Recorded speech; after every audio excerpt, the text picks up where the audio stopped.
Some people walk into a room and get seen immediately. Others spend years being looked through like glass. This is a story about the second kind. She came in through the side door of Ridgemont Legal Partners every morning at 7:45, carrying a canvas tote bag that had seen better days and wearing the same navy cardigan she'd worn to her first day of work 4 years ago. She never took the elevator. She always used the stairwell, the one with the flickering light on the third floor that nobody had fixed in 2 years, because she didn't want to slow anyone down. Her name was Abena Darko, 29 years old, Ghanaian Canadian, with close-cropped natural hair and a quiet face that people consistently mistook for shyness. She worked as a file clerk and junior administrative assistant at Ridgemont Legal Partners, one of the oldest and most prestigious corporate law firms in Halifax, Nova Scotia. She earned $31 an hour, no bonus, no partnership track. She sat in a windowless room on the fourth floor surrounded by physical case files that most of the junior associates had stopped believing still existed. And she organized, cross-referenced, and maintained every single one of them with a precision that bordered on obsessive. She had been doing this for 4 years. Nobody at Ridgemont knew much about her. She didn't volunteer information. She ate lunch alone at her desk or sometimes on the bench outside near the parking structure. She answered questions in complete sentences but didn't elaborate. She smiled when she meant it and didn't when she didn't. The partners called her the file girl.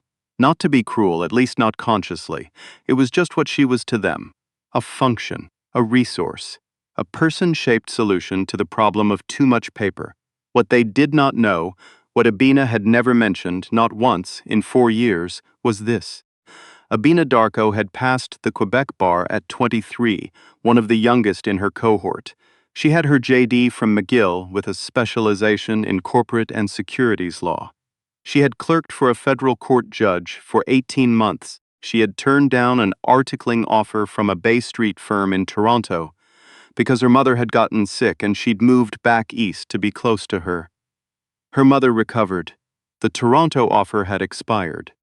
She took the file clerk job as a temporary measure while she figured out next steps, and then temporary became 1 month, and 1 month became 4 years. Because the work was steady and her student loans were not small, and because every time she thought about starting over, she thought about starting over, and the enormity of it made her tired. She was not nobody. She had just chosen, for the time being, to take up less space than she deserved. The man who would force her to reclaim that space was named Connell Rathmore.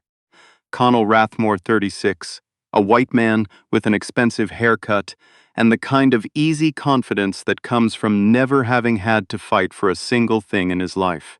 He had joined Ridgemont Legal Partners 8 months ago as a senior associate, fast-tracked from a firm in Vancouver, and he carried that fact in his posture the way some people carry a weapon. Always visible, always slightly pointed at someone. He was good at his job. That much was fair. He was meticulous, sharp, and fast. But he operated on the assumption that competence was a fixed resource, and if someone unexpected had it, it came at his expense. He was the kind of man who treated waitstaff like furniture and then wondered why his food kept arriving cold. He noticed Abena the way you notice a wall, which is to say, he noticed her only when she was in his way. The first time he spoke to her, it was to tell her she'd filed the wrong version of a disclosure document. He was wrong. She had filed the correct version. He was looking at a photocopy he'd made himself 3 weeks earlier. She showed him the date stamp without raising her voice. He blinked, said nothing, and walked away. She didn't think much of it. She had met men like Connell Rathmore before. Then came the Harland acquisition. Ridgemont had been retained to handle the legal framework for the acquisition of Harland Infrastructure Group by a Montreal-based private equity firm called Castellan Capital. It was the largest file the Halifax office had seen in 6 years. 7 figures in billings, 18 months of projected work. The kind of case that made reputations. Connell was the lead associate. He had a team of 4 junior associates beneath him, all of them young, all of them eager to prove themselves on a file that could define a career. And somewhere in the background, Abena Darko quietly managed the document repository for the entire case.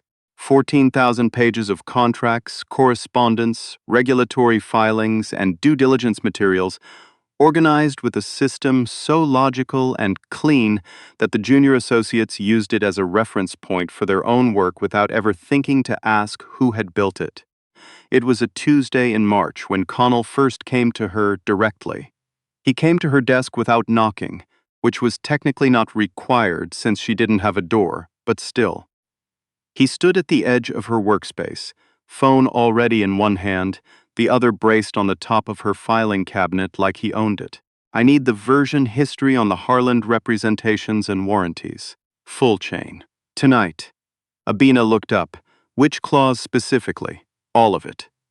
She held his gaze for a moment. That's 412 pages. I know how long it is. Can you do it or not? She could have said yes and left it at that.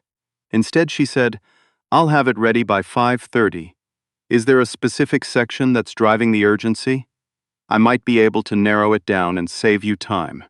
Connell stared at her. Not the look of a man reconsidering his question. The look of a man mildly surprised that the filing cabinet had offered him advice. Just get the full chain, he said, and left. She had the full chain on his desk by 5:15. She had also included, on a single sticky note on the front cover, the 3 clauses she suspected were actually the issue, with the relevant version changes flagged in yellow. She had noticed a discrepancy 3 weeks ago and documented it. She didn't know what he was looking for, but she had a feeling. Connell didn't acknowledge the sticky note. He didn't say thank you. He came in the next morning looking less stressed than he had the night before, and that was the closest thing to a response she got. Over the following 6 weeks, it escalated. Not dramatically, not all at once. Slowly, in the way that accumulation works, one thing and then another, until the pile was taller than seemed possible. He began seeking her on emails requesting documents with turnarounds that were unreasonable. Same day, sometimes same hour. He started referring to her in meetings she wasn't present at as the Regs girl. She heard this secondhand from one of the junior associates, a young woman named Priya, who told her with the wide eyes of someone expecting a reaction. Abena thanked her and went back to work. Connell started bringing junior associates to her desk to demonstrate search procedures, not to involve her, to perform her job in front of her, incorrectly, and then ask her to confirm. This is how the folder system works, right? He'd say, clicking through directories in the wrong order. Sure, she would say. Then he'd leave, and she'd reorganize everything he'd touched. The worst day came in April. Connell was presenting an interim update to the Castellan Capital representatives, 4 executives who had flown in from Montreal. They were meeting in the main boardroom on the 6th floor. Glass walls, the good chairs, water in glass carafes instead of plastic bottles.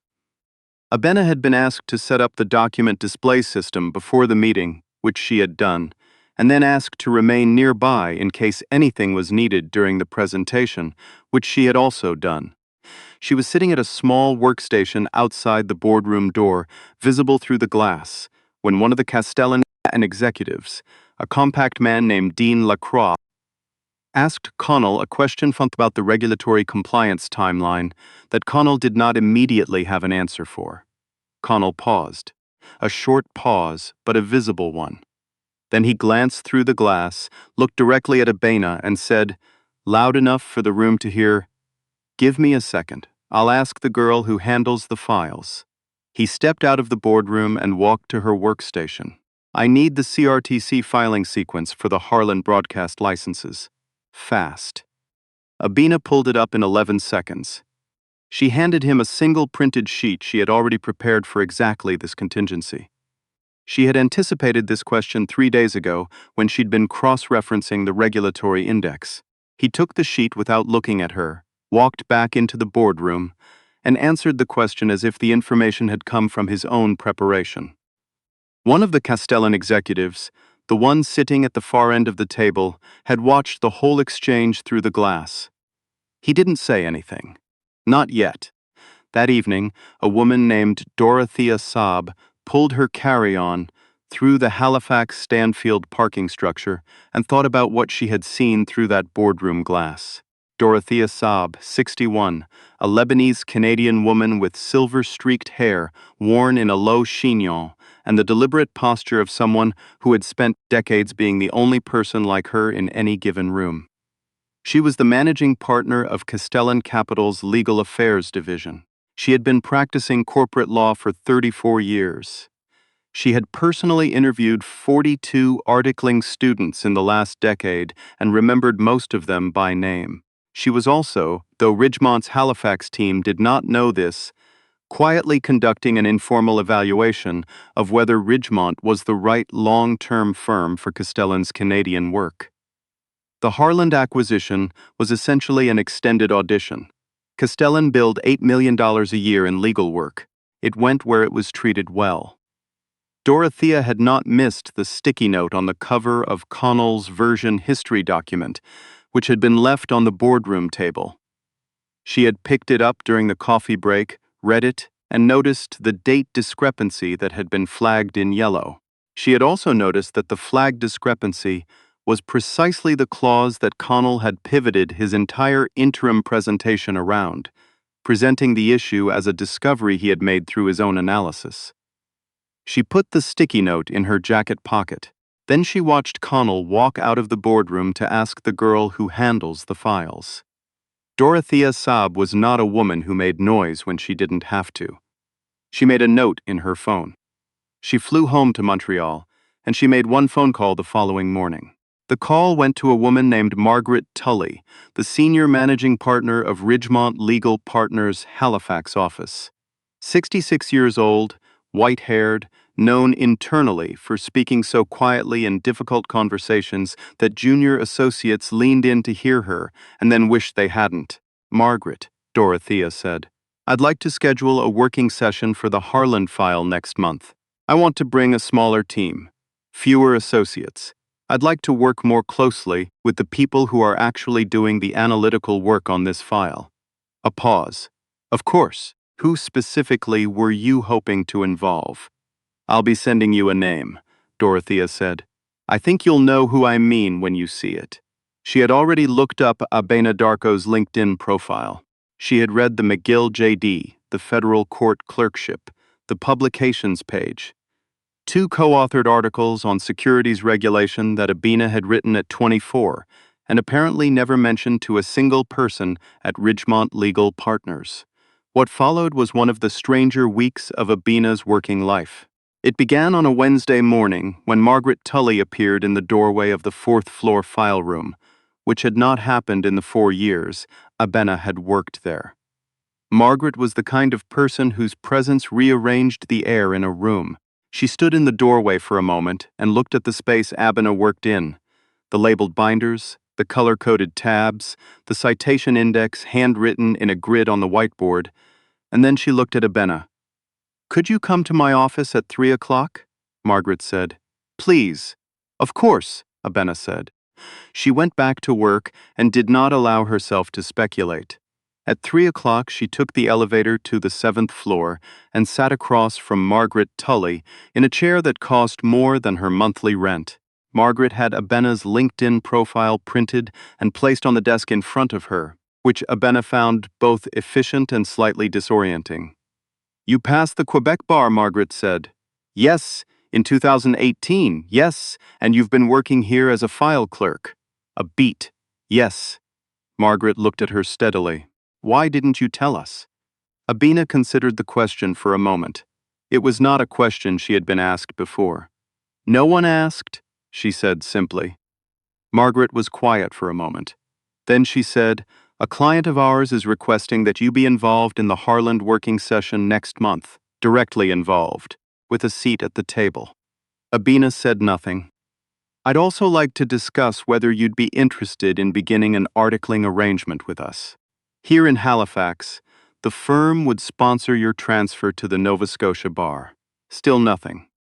Abina had a very good poker face, which had been developed over 29 years of being in rooms where people expected her to be smaller than she was. "I'd like some time to consider," she said finally. "Of course," Margaret said. "Take the week." What Abena did not know was that Connell Rathmore had already heard, through the firm's efficient and thoroughly unofficial gossip network, that Margaret Tully had met with the file clerk about the Harland case. He had heard that a Castellan executive had specifically requested her involvement. He had done what Connell Rathmore did when anything destabilized his sense of the hierarchy. He escalated. He went to a senior partner named Douglas Weil, 53, silver-haired, the kind of man who had opinions about wine regions, and he presented his concern with the measured calm of someone who had rehearsed it. "I think there's some confusion about capacity on the Harland file," Connell said. "I'm happy to bring in support, but I want to make sure client-facing work stays with people who have the right background. This is a 7-figure file. The last thing we want is the client thinking our analytical work is being done by admin staff." Douglas Weil listened. He nodded. He said he'd look into it. What Connell did not know was that Douglas Weil had also read Abina's profile, had also been briefed by Margaret, and had also received, forwarded by Margaret, a scan of the sticky note that Dorothea Saab had quietly mailed back to the Halifax office in a plain envelope, 3 days after the boardroom meeting, with a handwritten note that read simply, "Who prepared this?" Douglas Weil told Connell he would look into it. He then went to Margaret's office and closed the door. The following Monday, Connell was reassigned to a different file. No explanation, no conversation. Just a change in the case assignment system that he noticed when he logged in at 8:15 and found that his access to the Harland repository had been reduced to read-only. He called the IT department. They told him the change had come from above. He went to Margaret Tully's office. Her assistant told him she was in a call until noon. He went back to his desk. He sat there for 40 minutes. Then he did something he would regret for a long time. He sent an email. It went to 3 senior partners, Douglas Weil, and 2 members of the firm's management committee. The subject line was, "Concerns re. Harland File, Client Risk and Personnel."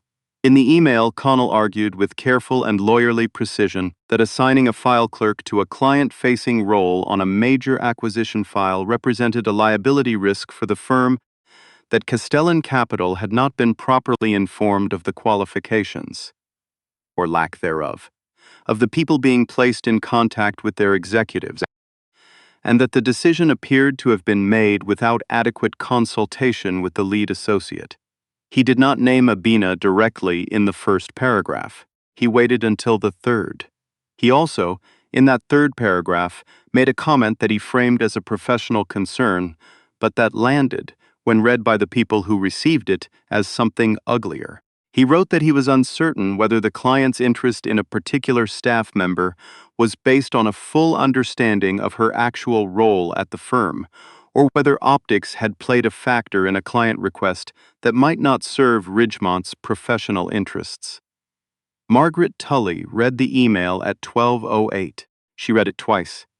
Then she forwarded it to the firm's HR director and its Equity and Inclusion Committee chair, with a single line of her own. "Please advise on appropriate process." Douglas Weil read it at 12:15. He picked up his phone and called Dorothea Saab in Montreal. He apologized for interrupting her afternoon. He told her that a situation had arisen internally, and he wanted to be transparent with her before she heard anything through other channels. Dorothea listened. Then she said, clearly and without inflection, "Douglas, I requested Abina Darko specifically because I read 2 articles she published on securities disclosure obligations in cross-border acquisitions, and I believe her analysis is directly relevant to an issue in the Harland file. I did not request her for optics. I would appreciate it if that were made clear." Douglas said he understood completely. He thanked her. He hung up. He sat at his desk for a long moment, and then he wrote a very short email to Connell Rathmore's calendar requesting a meeting at 4 o'clock. Connell arrived at that meeting with the expression of a man who believed he was about to be agreed with. He left 40 minutes later, looking like someone who had walked into a room expecting a different room entirely. He was placed on an internal review. The email he had sent was entered into his personnel file. HR opened a formal process. He was not fired that day. But the trajectory, from the moment he sent that email, was not a good one, and everyone who needed to know it knew it. Abina was not told the details of Connell's meeting. She was not the kind of person who needed to watch someone fall to feel like she had landed. She was told on a Friday morning that if she wanted it, she had a seat at the Harland working session in 3 weeks. She was told that the firm was prepared to discuss an articling arrangement effective fall. She was told that her document organization system for the Harland file was going to be adopted as a standard framework for major acquisitions going forward, with attribution. She sat with it for a day. She called her mother that evening. Her mother, who had survived a difficult year and had opinions about everything, listened to the whole story and then said, "Abina, did you really spend 4 years doing this?" "Yes." A long pause. "You get that stubbornness from your father." Abina almost smiled. "I know." She accepted the articling arrangement the following Monday. She walked into Margaret Tully's office, sat down, and said yes. Then she went back to the 4th floor, packed up her canvas tote bag, and moved the last of her personal items to a different office, one with a window. The Harland working session 3 weeks later was, by all accounts, one of the most efficient client meetings the Halifax office had hosted in years. Dorothea Saab flew in with 2 colleagues. They worked through 4 outstanding issues in a single day.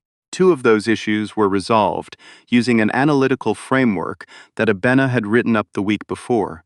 A 20-page memo on cross-border securities disclosure obligations that Dorothea read on the plane and then read again. At the end of the day, Dorothea shook hands with Margaret, and then she walked over to where Abena was closing her laptop and said, in a tone that was matter-of-fact because Dorothea Saab did not traffic in flattery, "You should have been in this room years ago." Abena looked at her. "I'm in it now," she said. Dorothea nodded once. Then she left to catch her flight. Connell Rathmore quietly resigned from Ridgemont Legal Partners 11 weeks later. He cited personal reasons. He moved back to Vancouver. No one who had worked closely with him was surprised. His name was spoken less and less frequently, until it wasn't. It's interesting how much of someone's power depends on the people around them pretending not to notice what they're doing. Connell Rathmore had held a position for 8 months by virtue of a room full of people who looked at Abena Darko and saw a file clerk, and a room full of people who looked at Connell and saw seniority. The whole thing ran on assumptions. The moment one person stopped assuming, one person with a sticky note in her jacket pocket and 34 years of knowing exactly what good legal work looks like, the whole thing started to come apart. I think about that a lot. The people who are overlooked in rooms like that one. The ones who have spent years building expertise in jobs that were supposed to be temporary, carrying around credentials that nobody thought to ask about, doing the analytical work that someone else takes credit for in the boardroom. They're in every office, every firm, every industry, quietly making the thing work. If someone in your life is being looked through like glass, say something. You might be the one person in the room paying close enough attention to actually see them. And if you're the one being looked through, I want to hear from you.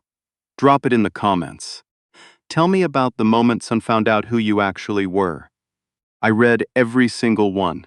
If Abena's story hit differently, share it with someone who needs to hear it today. Subscribe to Hollow Stories. Hit the bell, because next week, someone else's silence is about to get very loud. And remember this, they never asked because they assumed they already knew. That assumption was the only power they ever had over you.